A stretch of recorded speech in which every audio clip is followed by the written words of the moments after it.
In ancient Athens, Diogenes lived in a barrel with a few dogs, owning nothing but his freedom. When Alexander the Great offered him anything his heart desired, the philosopher replied simply, "Stand out of my sunlight." Alexander later confessed, "If I were not Alexander, I would wish to be Diogenes." But here's what they don't tell you about this story. Alexander controlled empires, commanded armies, conquered nations. Yet he envied a homeless man living in a barrel. Why? Because Diogenes possessed something Alexander's wealth could never buy: complete sovereignty over his own existence. And there's a reason this story has been buried for centuries.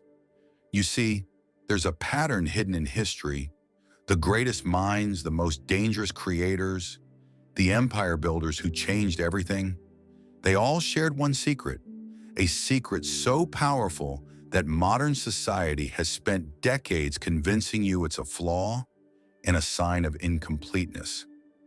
But what if everything you've been told about this is backwards? What if the very thing they've taught you to fear, to escape from, is actually the ultimate source of power?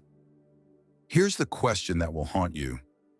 What if I told you that this path they're all pushing you toward isn't leading to fulfillment, but to a perfectly designed trap?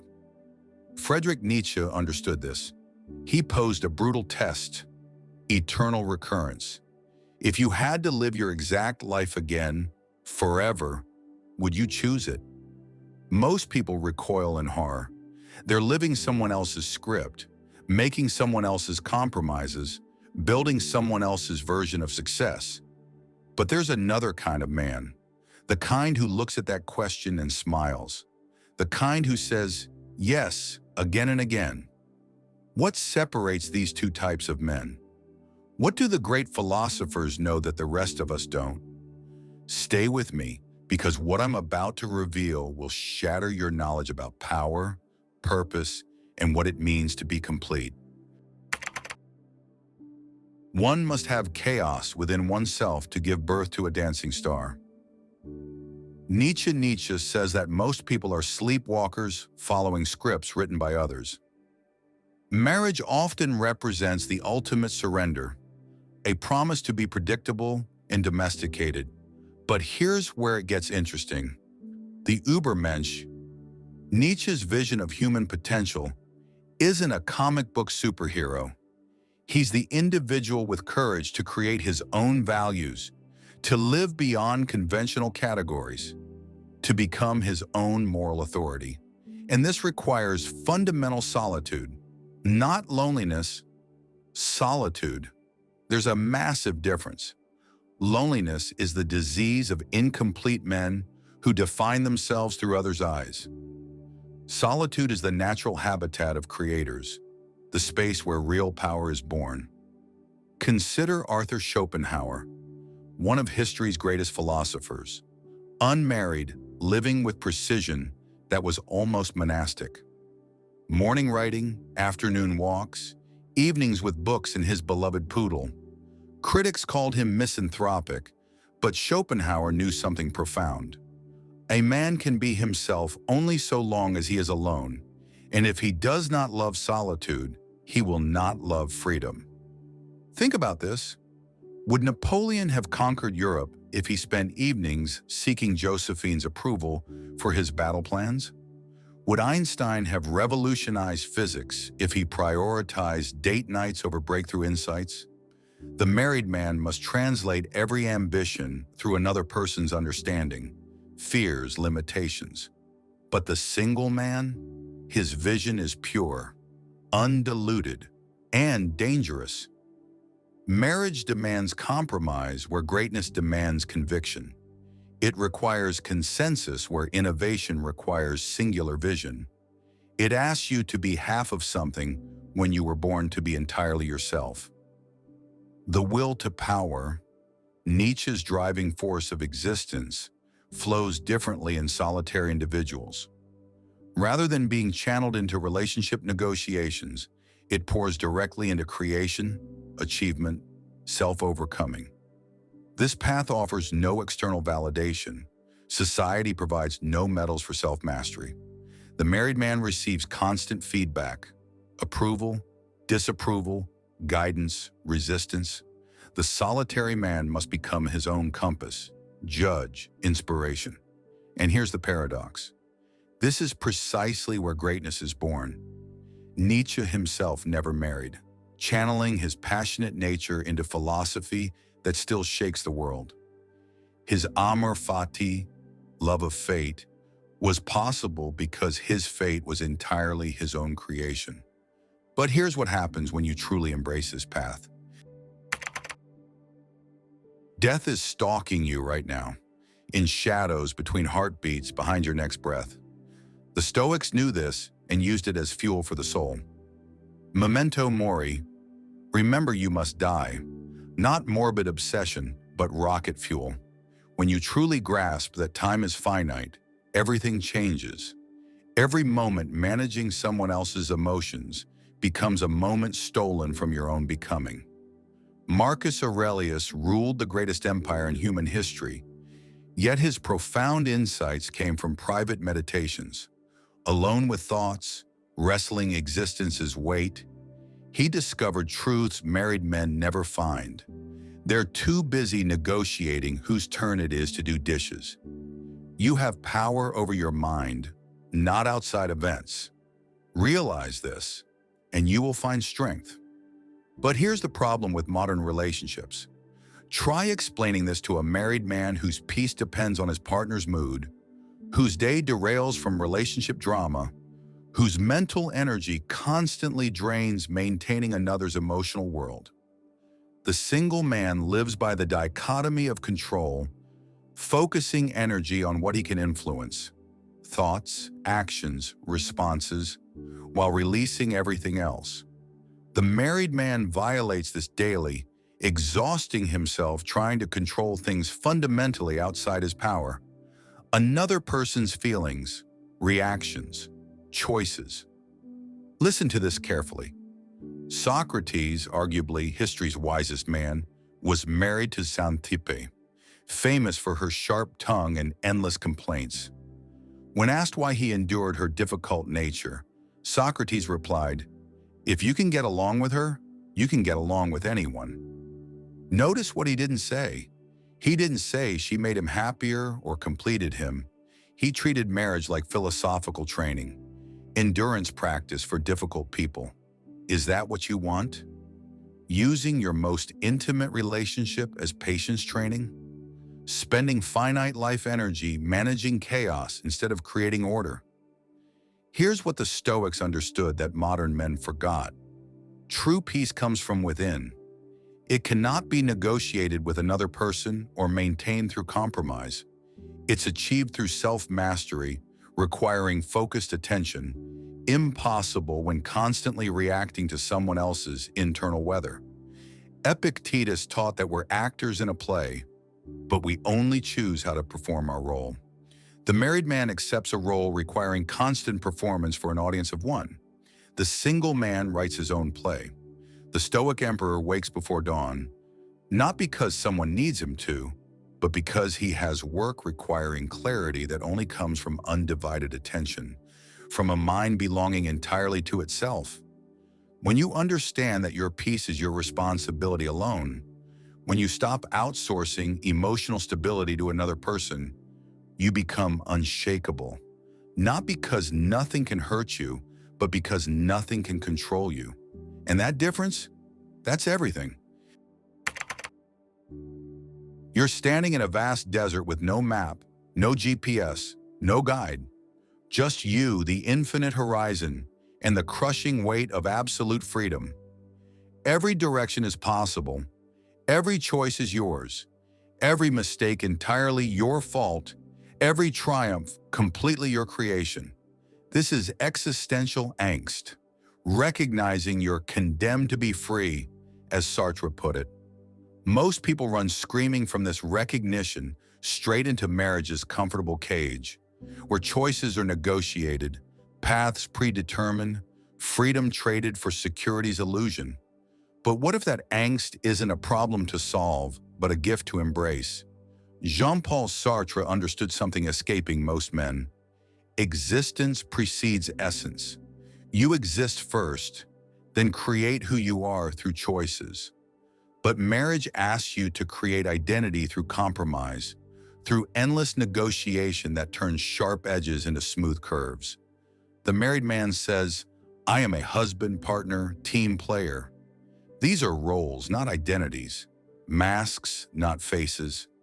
The existentially authentic man says, I am what I choose to be, moment by moment, without apology.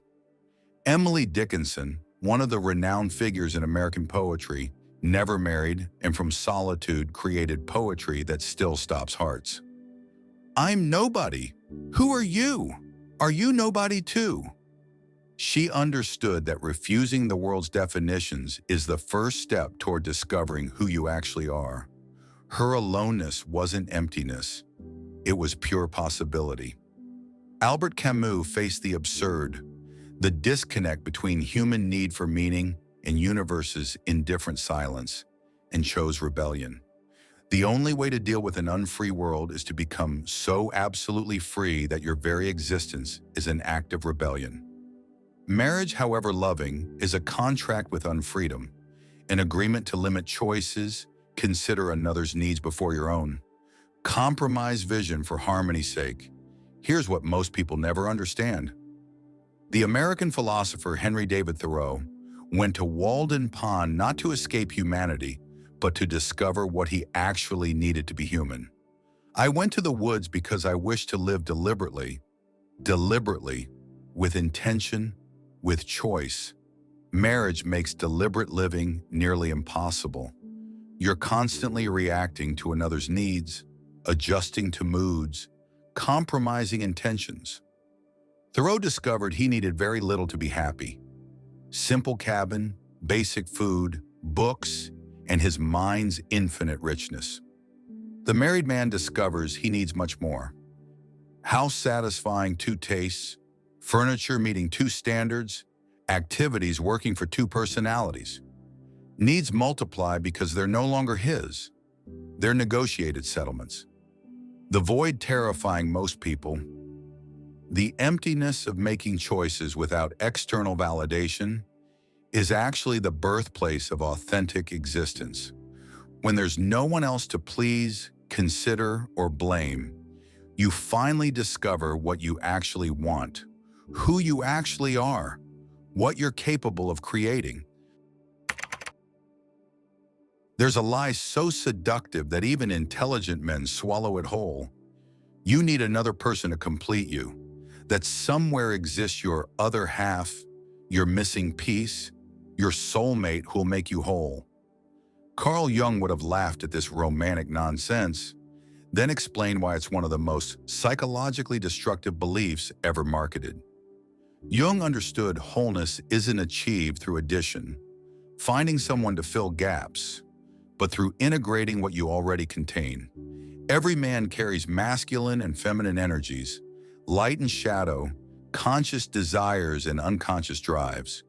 Individuation, becoming who you truly are, requires facing, understanding, integrating all these aspects. But here's the trap most men fall into.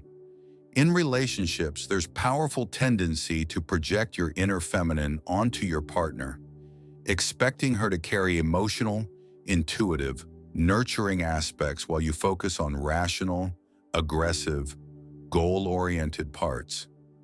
This seems to work initially. She handles feelings, you handle logic, but you're actually fragmenting yourself, remaining perpetually half-developed. The individuated man learns to access his own emotional intelligence, intuition, capacity for nurturing. He doesn't need a woman as emotional translator because he's done the work understanding his own inner language. Arthur Schopenhauer, living alone with his beloved poodle, understood this instinctively. Solitude is the fate of all great souls, he wrote, not as punishment, but recognition that greatness requires self-knowledge impossible when constantly reacting to another's psychological material. The shadow aspects you've rejected or suppressed becomes particularly dangerous in relationships because you start seeing your darkness in your partner instead of owning it yourself. The married man blames his partner for being too emotional, demanding, irrational, when often he's encountering reflection of his own disowned emotional life. But the man living alone must face his shadow directly. No one else to blame, carry projections. When angry, he must ask why. When sad, feel it fully. When afraid, understand the source. This direct engagement creates genuine wholeness. Jung believed in synchronicity, meaningful coincidences suggesting deeper order. These experiences occur most powerfully in solitude, when mind is quiet enough to perceive subtle connections between inner and outer worlds. Here's what changes when you understand this. The archetypal energies Jung identified, warrior, king, magician, lover, can develop purely when not filtered through partnership compromises. The unmarried man's warrior energy pursues meaningful battles, not relationship defense. His king energy rules his domain without domestic negotiations. His magician energy explores deep mysteries without distraction. His lover energy embraces life itself, not just one person. Jung understood, the privilege of a lifetime is to become who you truly are. But who you truly are isn't half of a couple. It's a complete, integrated human being capable of standing alone, thinking independently, creating from your full psychological depth. The married man seeks wholeness through union.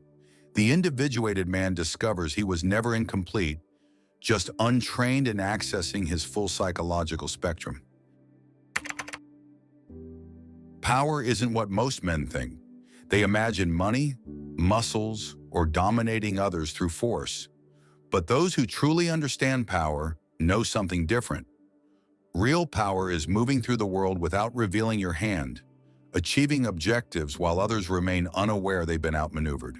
And marriage is fundamentally incompatible with this strategic power. Machiavelli wrote, "Everyone sees what you appear to be, few experience what you really are." But marriage demands the opposite, psychological transparency to another person. This transparency, while emotionally satisfying, is strategically disastrous. The married man has exploitable weakness, someone he cares about more than himself. Decisions are no longer purely strategic. They're filtered through consideration of partner effects. Risks are limited by responsibility to another. Movements are predictable because they accommodate someone else's needs. But the single man, he's a ghost in the machine. Motivations are private, plans are secret, resources entirely under his control. He can pivot instantly when opportunities arise, disappear when threats emerge, strike when moments are right, without explaining to anyone. Florence Nightingale understood this intuitively. When pressured to marry, she wrote, "I have an intellectual nature which requires satisfaction. I have a moral, active nature which requires satisfaction," and that would not find it in his life. She recognized her mission, revolutionizing healthcare, required focused dedication that marriage would compromise. She needed to travel anywhere, work with anyone, challenge any authority, without considering how actions would affect a husband's comfort. Her strategic solitude allowed her to save more lives than any married woman of her era because effectiveness wasn't diluted by domestic concerns. Here's what happens when you maintain strategic opacity. Ayn Rand understood this when she created heroes like Howard Rourke, men whose vision was so pure, so uncompromising, they couldn't be swayed by others' opinions or expectations. "I will never live for the sake of another man, nor ask another man to live for mine." This isn't cruelty, it's clarity. The man who lives for another has surrendered primary loyalty to his own vision, mission, potential. He's become a satellite orbiting someone else's needs instead of the center of his own gravitational field. In business, politics, Any field where real achievement matters, the most effective operators maintain what Machiavelli called strategic opacity. They reveal only what serves purposes, maintain multiple options, avoid commitments limiting movement freedom. The married man has made the ultimate commitment, promising to consider another's welfare in every major decision.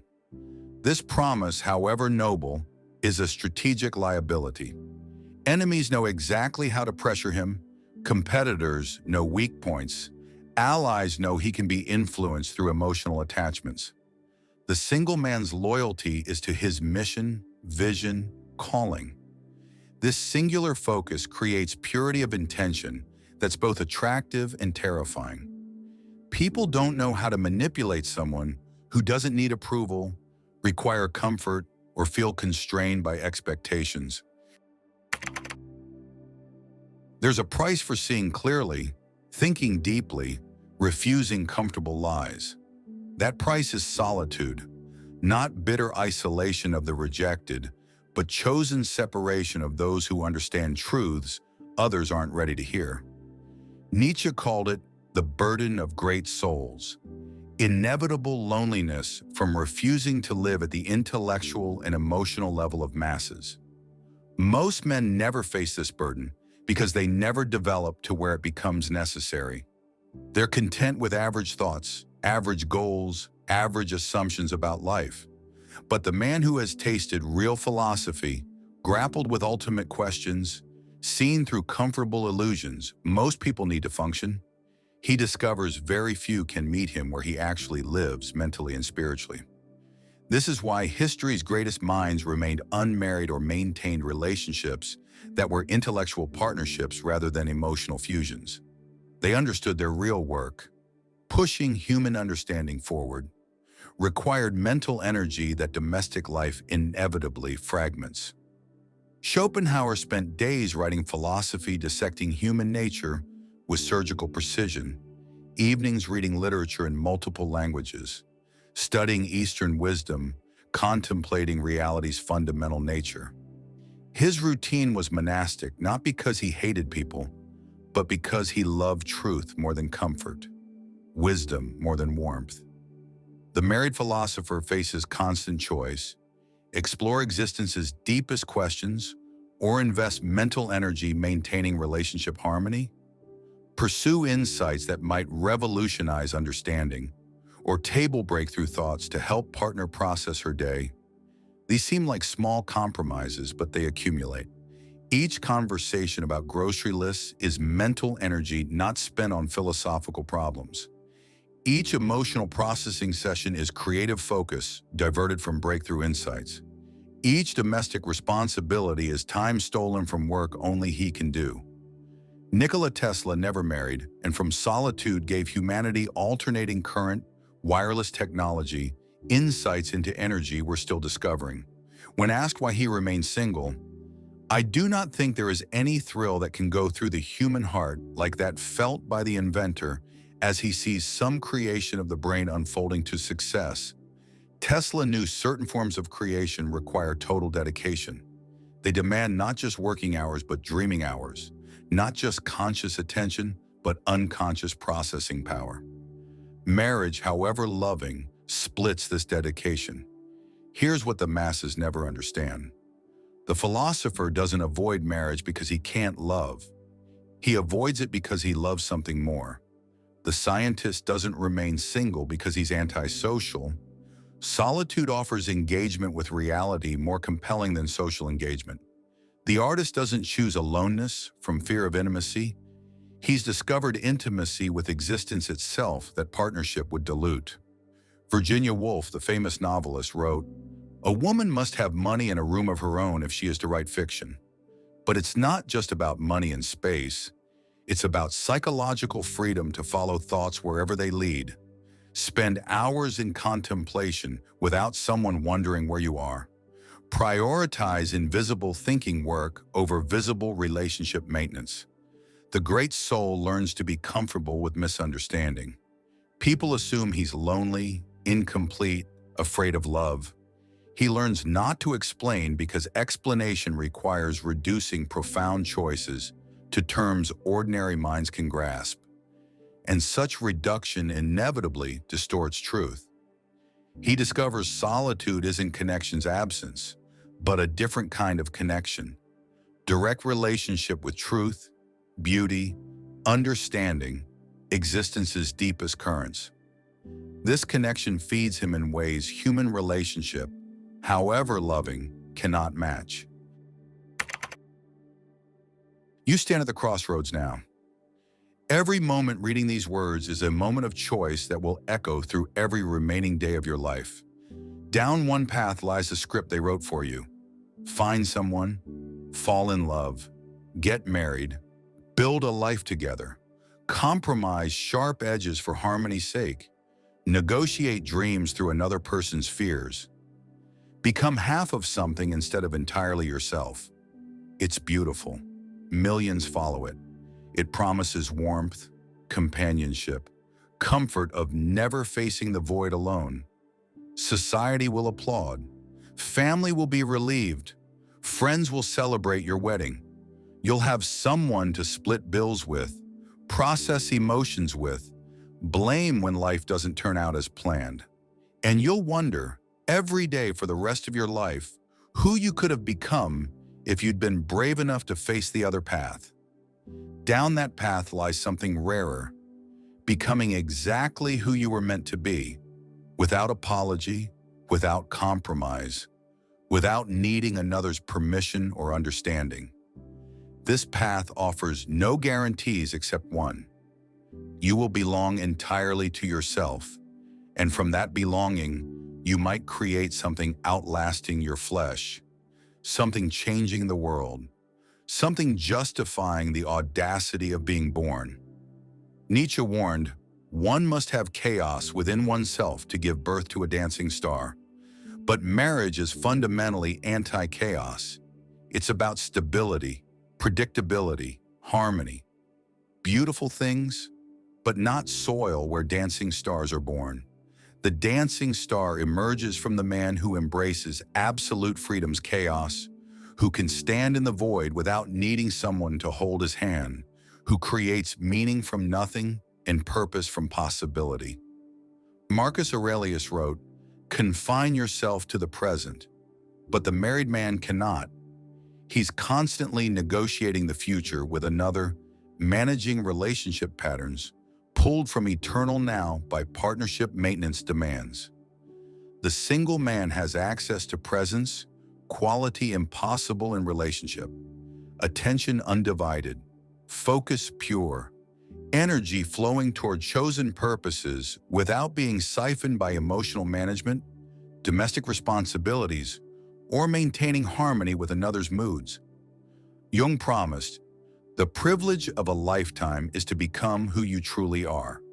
But becoming who you truly are isn't a group project. It can't be done in consultation with a partner. It can't be negotiated or compromised. It's work done alone, in solitude's laboratory, through direct engagement with your own psyche and potential. The world will call you selfish. Let them. While they negotiate dreams into acceptability, you'll build empires from undivided attention's raw material. The world will call you incomplete. Let them. While they search for their other half, you'll discover you are always whole. The world will call you lonely. Let them. While they manage another's emotions, you'll commune with forces they can't perceive. This is not the easy path. The easy path is crowded with couples holding hands, sharing responsibilities, splitting checks. The easy path offers immediate comfort and long-term regret. The hard path, chosen solitude, radical self-ownership, refusing to surrender sovereignty for completion's illusion. This path is walked by few, but those who walk it discover true power comes not from being chosen by another, but from choosing yourself so completely the world has no choice but to recognize your sovereignty. Elizabeth I chose herself and built an empire outlasting every marriage of her era. Tesla chose the lightning in his mind and gave humanity the modern world. Dickinson chose infinity within herself and created verse that still stops hearts. These weren't accidents or tragedies. These were choices, conscious, deliberate choices to prioritize becoming over belonging, creation over companionship, sovereignty over safety. Now the choice is yours. Your soul needs to know what you're capable of when nothing holds you back, when no one limits your reach, when your potential's full force directs toward purposes that set your blood on fire. If you've made it this far, something inside you has already shifted. Write in the comments, "I choose myself." Let's see how many men are ready to stop compromising and start creating. How many are prepared to trade companies' comfort for complete self-ownership's power? This is not your journey's end. This is where it truly begins.